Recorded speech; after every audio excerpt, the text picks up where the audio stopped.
Hello, how are you? After the age of 50, many people tell me that they gain weight more easily, even while maintaining more or less the same type of diet and even the same physical activity they've been doing over the years.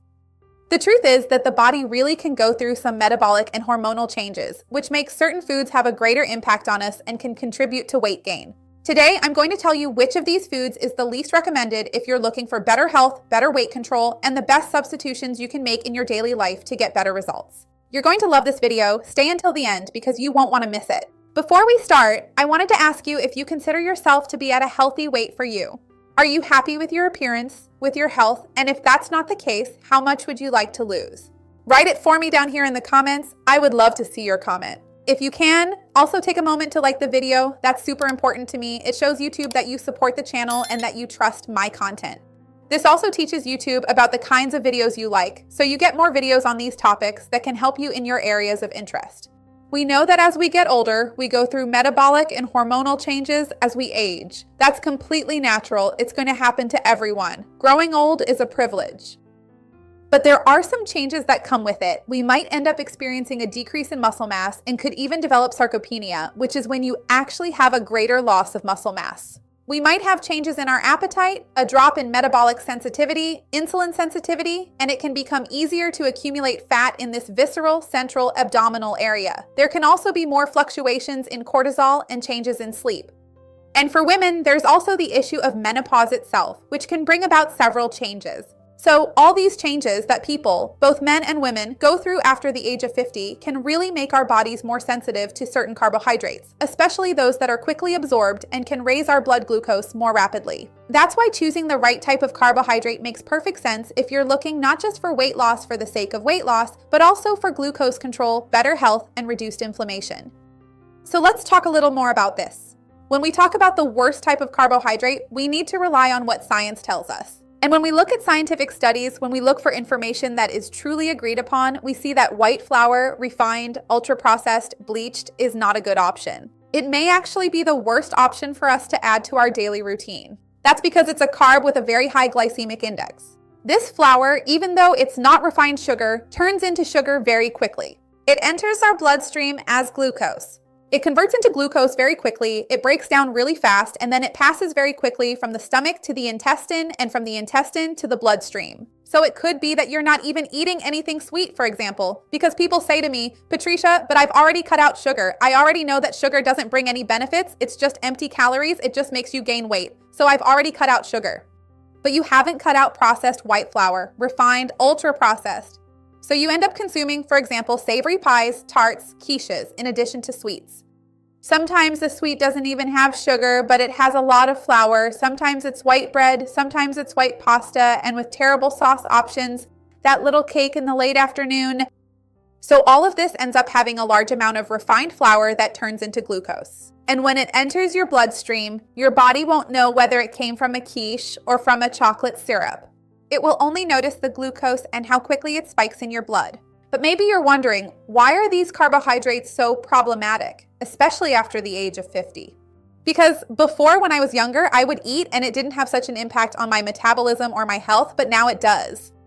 The thing is, they cause a very rapid spike in blood glucose. As I mentioned before, they quickly enter the bloodstream. They are absorbed very rapidly by the body, so they trigger a strong insulin response. This happens because when glucose levels rise too quickly in the blood, the brain detects it and signals the pancreas to release more insulin to bring those levels down. And after 50 years of age, insulin sensitivity can decrease for many people.